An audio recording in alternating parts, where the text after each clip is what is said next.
ಮಹಿಳೆಗೆ ನ್ಯಾಯ ಕೊಡದ ನಗರ ಠಾಣೆ.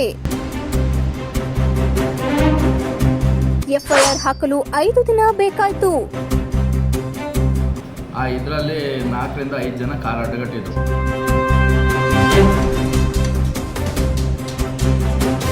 ನಾವು ಹೇಳ್ದಂತೆ ದೂರು ನೀಡೆಂದು ಒತ್ತಡ ಹಾಕಿದ ಪೊಲೀಸರು. ಕೀ ಕಿತ್ಕೊಳಕ್ ಬಂದ ಒಬ್ಬ ಕತ್ತಲ್ಲಿ ಚೈನ್ ಕಿತ್ಕೊಳಕ್ ಬಂದ. ಇದರಲ್ಲಿ ಅಪೋಸ್ ಮಾಡಿದೆ, ಒಬ್ಬ ಕೀ ಎತ್ತದ, ಒಬ್ಬ ಚೈನ್ ಕಿತ್ಕೊಂಡು ಕಾರಿಂದ ಕೆಳಗಡೆ ನನ್ನ ಕೆಳಗೆ ಕೆಳ್ಕೊಂಡು ಹೊಡಿಬೇಕಾದ್ರೆ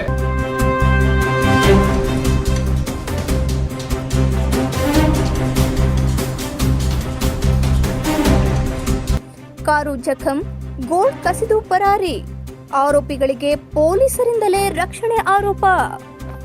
ಎತ್ತಿನಕಟ್ಟೆ ಗ್ರಾಮದಿಂದ ಜಾತ್ರೆ ಇದಕ್ಕೆ ಊಟ ಮುಗಿಸ್ಕೊಂಡು ಮನೆಗೆ ಬರಬೇಕಾರೆ ಸರಿ 9:30 ಟೈಮ್ ಆಗಿತ್ತು ಸರ್. ಇದರಲ್ಲಿ 4 ರಿಂದ 5 ಜನ ಕಾರ್ ಅಡ್ಡಗಟ್ಟಿದ್ರು. ಗಾಡಿ ನಿಲ್ಲಿಸ್ದೆ, ಏನು ಎತ್ತು ಅಂತ ಕೇಳಿದೆ, ವಿಚಾರಣೆ ಮಾಡಿದೆ. ಅವರು ಒಂದೇ ಸತಿ 4 ರಿಂದ 5 ಜನ ಇದ್ದಿದ್ದ ಕಾರಣಕ್ಕೆ ಒಬ್ಬ ಅದರಲ್ಲಿ ಕೀ ಕಿತ್ಕೊಳಕ್ಕೆ ಬಂದ, ಒಬ್ಬ ಕತ್ತಲ್ಲಿ ಚೈನ್ ಕಿತ್ಕೊಳಕ್ಕೆ ಬಂದ. ಇದರಲ್ಲಿ ಅಪೋಸ್ ಮಾಡಿದೆ, ಒಬ್ಬ ಕೀ ಎತ್ತದ, ಒಬ್ಬ ಚೈನ್ ಕಿತ್ಕೊಂಡು ಕಾರಿಂದ ಕೆಳಗಡೆ ನನ್ನ ಕೆಳಗೆ ಕೆಳ್ಕೊಂಡು ಹೊಡಿಬೇಕಾದ್ರೆ ಅದೇ ಊರಿನ ಅಧ್ಯಕ್ಷರು ಬಂದು ನೋಡಿ ನಮ್ಮ ಮನೆಯವರಿಗೆ ವಿಷಯ ತಿಳಿಸಿ ಕರೆದ್ರು. ಅಲ್ಲಿ ಮುಂದೆ ಒಂದು ಕಾರ್ಯಕ್ರಮ ನಡೀತಿತ್ತು. ಆ ಕಾರ್ಯಕ್ರಮದಲ್ಲಿ ಜನ ನಮ್ಮವರೆಲ್ಲ, ನಮ್ಮ ಮನೆ ಫ್ಯಾಮಿಲಿ ಜನ ಎಲ್ಲ ಅಲ್ಲಿದ್ದರು. ಅವ್ರನ್ನ ಹೋಗಿ ಬಂದಾದಾಗ ನಮ್ಮ ಮನೆಯವರೆಲ್ಲ ಬಂದಾಗ ನನ್ನನ್ನು ಬಿಟ್ಟು ಅವಾಗ 5 ಜನನೂ ಓಡೋದ್ರು. ಅದರಲ್ಲಿ ಒಬ್ಬ ಮಾತ್ರ ನಿಂತಿದ್ದ. ಯಾವಾಗ 112 ಬಂದು ಸೈರನ್ ಹಾಕೊಂಡು ಬಂದರು ಆವಾಗ ಅವನು ಓಡೋದ. ಅವಾಗ ಸ್ಪಾಟಿಗೆ ಬಂದು ನನ್ನನ್ನು MLC ಮಾಡಿ ಆಸ್ಪತ್ರೆಗೆ ಹೋಗಿ ಇದು ಮಾಡಿಸಿ ಅಂತ ಹೇಳಿ ಒಂದು ಆಟೋದಲ್ಲಿ ಕಳಿಸ್ಕೊಟ್ರು. 112 ಅವ್ರು ಬಂದು ಅಲ್ಲಿಂದ ಸೀದಾ ಬಂದು ಆಸ್ಪತ್ರೆಗೆ ಬಂದು ಅಡ್ಮಿಟ್ ಆದೆ. MLC ಮಾಡಿಸಿ ಇದು ಮಾಡಿದೆ. ಭಾನುವಾರ ಆಗಿದ್ದ ಇನ್ಸಿಡೆಂಟು ಕಂಪ್ಲೇಂಟ್ ಕೊಟ್ಟು ಇಷ್ಟು ದಿನ ಆಗಿದೆ. ನಿನ್ನೆವರೆಗೂ ಅವ್ರನ್ನ ಬಿಟ್ಟವ್ರೆ, ಅರೆಸ್ಟ್ ಮಾಡಿಲ್ಲ. FIRದು ಅದಿರೋದು ಏನು ಅಂತಲೂ ಹೇಳ್ತಾ ಇಲ್ಲ. ಗಾಡಿ ಕೀ ಕೊಡಿಸ್ತೀನಿ ಅಂತಂದ್ರು, ಕೀ ಕೊಡಿಸಿಲ್ಲ. ಚೈನಿಂದ ಅರ್ಧ ಕೊಡಿಸ್ತೀನಿ ಸೆಟ್ಲ್ಮೆಂಟ್ ಮಾಡ್ಕೊಂತ ಅವರೇ ಹೇಳ್ತಾರೆ. ಇಸ್ಮೇಲ್ ಅಂತ ಹೇಳಿ ಅಲ್ಲಿ ಇಲಾಖೆ ಪೊಲೀಸರು ಅವರೇ ಬಂದು ಅವರೇ ಸೆಟ್ಲ್ಮೆಂಟ್ ಮಾಡಿದ್ದಾರೆ. ಬಂದಿದ್ದು ಅವರೇ, ಬಿಟ್ಟು ಕಳಿಸಿದ್ದವ್ರು ಇಸ್ಮೇಲ್ ಅವರೇ. ಅವ್ರು ಎಲ್ಲಿರ್ತಾರೆ, ಏನು ಮಾಡ್ತಾರೆ ಅಂತ ಎಲ್ಲ ಅವರಿಗೆ ಗೊತ್ತು. ಅವ್ರು ಹೇಳ್ದಂಗೆ ಕಂಪ್ಲೇಂಟ್ ಕೊಡ್ತಾ ಇಲ್ಲ ಅಂತ ಅಂದ್ಬಿಟ್ಟು ಕಂಪ್ಲೇಂಟ್ ತಗೋತಾ ಇಲ್ಲ. 18 ಸಲ ಸ್ಟೇಷನ್ಗೆ ಕರ್ಸವ್ರೆ, ನನಗೂ ನನ್ನ ಹೆಂಡ್ತಿಗೂ. ಕರ್ಸೋದು ಕಳ್ಸೋದು, ನಾವು ಹೇಳ್ತಿ ಕೊಟ್ಟಿರೋದು ಬೇಡವಂತೆ. ಅವ್ರು ಹೇಳ್ದಂಗೆ ಕಂಪ್ಲೇಂಟ್ ಕೊಡು ಅಂತ ಮೇಡಮ್ ಹೇಳ್ತಾರೆ, ಇಸ್ಮೇಲ್ ಹೇಳ್ತಾರೆ, ಪ್ರಿಯಾಂಕಾ ಮೇಡಮ್. ಇದನ್ನು ಒಪ್ಕೊಳಕ್ಕಾಗಲ್ಲ, ಅದು ದರೋಡೆ ಅಂತ ಬರುತ್ತೆ ಸರ್. ಚೈನ್ ಕಿತ್ಕೋಗಿರೋದಲ್ವ ಮೇಡಮ್, ದರೋಡೆ ಮಾಡ್ಕೊಂಡೆ ಹೋಗಿರೋದು ನನ್ನ ಹತ್ರ. ಅಲ್ಲೇ ಮಾಡಾರೆ, ಅಷ್ಟೊಂದು ಅಲ್ಲೇ ಮಾಡಿರೋ ವಿಡಿಯೋ ಇದೆ.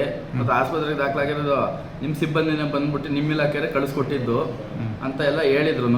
ಈ ಥರ ಕ್ರಮ ತಗೊಂಡಿಲ್ಲ. ಲೇಜಿಯಾಗಿ ಯಾವ ಥರ ಬೇಕಾ ಥರ ಅವ್ರಿಗೆ ಇಷ್ಟ ಬಂದಂಗೆ ತಾತಾರೆ. 18 ಸಲ ಸ್ಟೇಷನಿಗೆ ಕರ್ಸವ್ರೆ. ಅಲ್ಲಿ CC ಕ್ಯಾಮ್ರಾ ತೆಗ್ಸಿ ಅವ್ರನ್ನ ಬಂದಿದ್ದಾರನ್ನ ಅವ್ರನ್ನ ಬಿಟ್ಟು ಕಳಿಸಿದ್ದಾರೆ. ಅವ್ರು ಹೊರಗಡೆ ಓಡಾಡ್ತಾ ಇದ್ದಾರೆ. ಚೈನ್ ಅರ್ಧಂಬರ್ಧ ಕೊಡಿಸ್ತೀನಿ ಅಂತ ಇಸ್ಮೇಲ್ ಬರ್ತಾರೆ, ಸೆಟ್ಲ್ಮೆಂಟ್ ಮಾಡಿಸ್ತೀನಿ, ಹೊರಗಡೆ ಮಾಡ್ಕೊಳ್ಳೋದು ಬನ್ನಿ ಅಂತ ಅಂದ್ಬಿಟ್ಟು ಅರ್ಧ ಚೈನ್ ಹೆಂಗಿಸ್ಕೊಳಕ್ಕಾಗತ್ತೆ. ಗಾಡಿ ಕೀ ಕೊಡಿಸ್ತಾ ಇಲ್ಲ. ಗಾಡಿ ತಕ್ಕ ಮಾಜಾರಿಗೆ ಬಂದು ನೆನ್ನೆ ನೈಟ್ ಬಂದಿದ್ದಾರೆ. ಸಾಕ್ಷಿ ಹೇಳಕ್ ಬಂದವ್ರಿಗೆ ನೀವ್ ಯಾಕೆ ಬರ್ತೀರಾ ಅಂತ ಕೇಳ್ತಾರೆ. ಈ ತರ ಎಲ್ಲ ಉಲ್ಟಾ ಮಾತಾಡ್ತಾರೆ. ಯಾವ್ದನ್ನು ಬಗೆಹರಿಸ್ಕೊಟ್ಟಿಲ್ಲ ನೀಟಾಗಿ. ಭಾನುವಾರದಿಂದನೂ ಸುತ್ತಾ ಇದೀವಿ. ಸೋಮವಾರ ಬೆಳಗ್ಗೆ ಬಂದು 8:30 ಸ್ಟೇಟ್ಮೆಂಟ್ ತಗೊಂಡು ಹೋದ್ರು. 11:30 ಸ್ಟೇಷನಿಗೆ ಬರೋಕ್ಕೆ ಹೇಳಿದ್ರು. ಪರ್ಮಿಷನ್ ತಗೊಂಡೆ 11:30 ಹೋಗ್ಬಿಟ್ಟು ಸ್ಟೇಟ್ಮೆಂಟ್ ಕೊಟ್ಟು ಐಡೆಂಟಿಫೈ ಮಾಡ್ಬಂದೆ ಅಂತ ಯಾರ್ಯಾರು ಅಂತ ಅಂದ್ಬಿಟ್ಟು ಅದೇ ಹೇಳ್ತಿರೋದು. ಅವರು ಇದೇ ಕೆಲಸ ಅಂತೆ ಅಲ್ಲಿ ಊರವ್ರು ಎಲ್ಲರೂ ಅದನ್ನೇ ಹೇಳ್ತಿರೋದು. ಇವರು ಕ್ರಮ ತಗೊಳಕ್ ರೆಡಿ ಇಲ್ಲ ಪೊಲೀಸರು. ಈಗ ಮುಂದೆ ಇದಕ್ಕೆ ಏನಾದ್ರು ಪರಿಹಾರ ಹುಡುಕ್ಬೇಕು. ದೊಡ್ಡ ಮಟ್ಟದಲ್ಲಿ ಹೋಗಿ ಇಲಾಖೆಯಲ್ಲಿ ನಾನು ಕಂಪ್ಲೇಂಟ್ ಮಾಡ್ತೀನಿ ಅಂತ ಹೇಳಿದ್ದೀನಿ. ಯಾವುದೇ ಥರ ರೆಸ್ಪಾನ್ಸ್ ಮಾಡ್ತಾ ಇಲ್ಲ. ಕಾರ್ ಕೀ ಕೊಟ್ಟಿಲ್ಲ.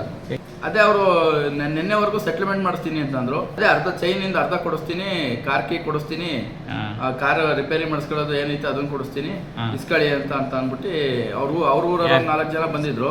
ಅವ್ರ ಜೊತೆ ಇಸ್ಮೇಲ್ ಅವರು ಸೆಟ್ಲ್ಮೆಂಟ್ ಮಾಡ್ಕೊಳ್ಳಿ ಅಂತ. ಕಾನೂನಿನ ಇದ್ರಲ್ಲಿ ಮಾಡ್ಬೇಕು ಅನ್ನೋ ಯಾವ್ದೇ ತರದ್ದು ಇದಿಲ್ಲ, ಅವ್ರಿಗೆ ಇಂಟೆನ್ಷನ್ ಇಲ್ಲ.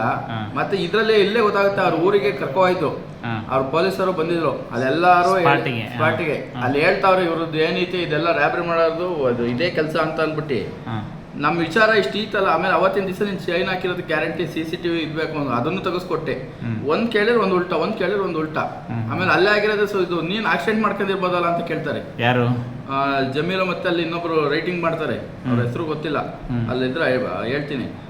ಈ ತರ ನೀನೇ ಗುದ್ಕೊಂಡು ಇದಾಗಿರ್ಬೋದಲ್ಲ ಅಂತ. ಅವರೇ ಬೇಲ್ ಮಾಡಿಸ್ಕೊಡ್ತೀನಿ ಅಂತ ಹೇಳ್ತಾರೆ. ಸ್ಟೇಷನ್ ಬೇಲ್ ಮಾಡಿ ಕಳಿಸ್ತೀನಿ, ಸೆಟಲ್ಮೆಂಟ್ ಮಾಡ್ಕೊಳ್ಳಿಲ್ಲ ಅಂದ್ರೆ ಅಂತ. ಯಾರು? ಇಸ್ಮೈಲು. ಸ್ಟೇಷನ್ ಬೇಲ್ ಮಾಡಿ ಇವತ್ತೇ ಕಳಿಸ್ತೀನಿ ಅವ್ರನ್ನ, ಒಪ್ಕ.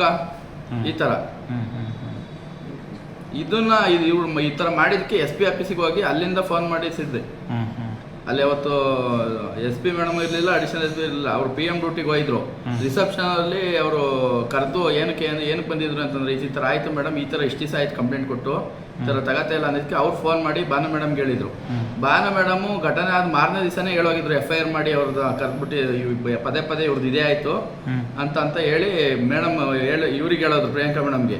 ಇವರು ಬರೀ ಅದೇ ಕಂಪ್ಲೇಂಟ್ ಉಲ್ಟಾ ಕೊಡಿ, ಅದು ಕೊಡಿ ಇದು ಕೊಡಿ ಹಿಂಗೆ ಅಲ್ಸಿರೋದು. 18 ಸಲ ಕರ್ಸೋರು ಸ್ಟೇಷನ್ಗೆ. ಅದೇ ಕಂಪ್ಲೇಂಟ್ ಕೊಡ್ಬೇಕಾದ್ರೆ ಬಂದಿದ್ರು ಜೊತೆಲಿ, ಯಾಕೆಂದ್ರೆ ಘಟನೆ ಆದಾಗ ಅವರೆಲ್ಲ ಓಡ್ ಬಂದ್ರಲ್ಲ ಅಲ್ಲಿ ಇದ್ರಲ್ಲ. ಹಂಗಾಗಿ ಅವರು ಇದರಲ್ಲಿ ಲಾಸ್ಟಿಗೆ ಒಬ್ಬ ಕಲ್ಲೆ ತಾಕಿದ್ನಲ್ಲ, ಅವನು ನಮ್ಮ ಮನೆಯವ್ರು ನೀಟಾಗಿ ನೋಡಿದ್ರು. ಪೊಲೀಸರು ಬಂದಾಗ ಓಡೋಗಿದ್ದವನು ಅಲ್ಲಿ, ಅದಕ್ಕೋಸ್ಕರ ಅವರು ಬಂದಿದ್ರು. 18 ಸಲ, ಅದರಲ್ಲಿ 16 ಸತಿ ನಮ್ಮ ಮನೆಯವರೇ ಬಂದವ್ರೆ.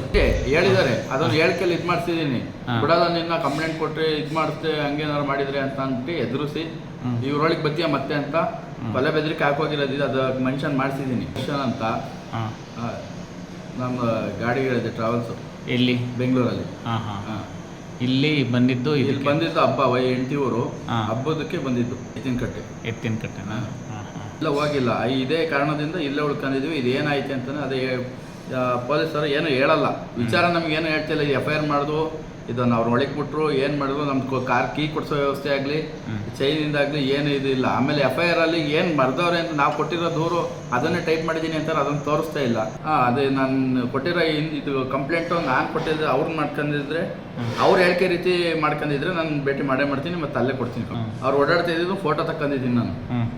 ಸ್ಟೇಷನ್ ಬೇಲ್ ಮಾಡ್ಕೊಟ್ಟಿರ್ಬೇಕು. ಅದು ಅವರೇ ಡೈರೆಕ್ಟಾಗಿ ಹೇಳಿದ್ರಲ್ಲ, ಇಸ್ಮಾಯಿಲ್ ಅವರೇ, ನೀನು ರಾಜಿ ಮಾಡ್ಕೊಳ್ಳಿಲ್ಲ ಅಂತಂದರೆ ಸ್ಟೇಷನ್ ಬೇಲ್ ಮಾಡಿ ಕಳಿಸ್ತೀನಿ, ಅದು ಎಲ್ಲಿ ಕೆಲಸ ಮಾಡ್ಕೊತೀಯ ಕೋರ್ಟಿಗೆ ಹೋಗಿ ನೀನು ಅಲಿಬೇಕಾಗ್ತದೆ, ಅವ್ರು ಅಲಿಬೇಕು. ಅವ್ರಿಗೆ ಹೊಸ್ತಲ್ಲ, ಅವ್ರು ಅಲಿತಾರೆ, ನನಗೂ ಹೊಸ್ತಲ್ಲ, ನಾನು ಹೋಗ್ತೀನಿ ಬಿಡಿ ಅಂತ ನಾವು ಲಾಯರ್ ಕಟ್ಕೊಂಡು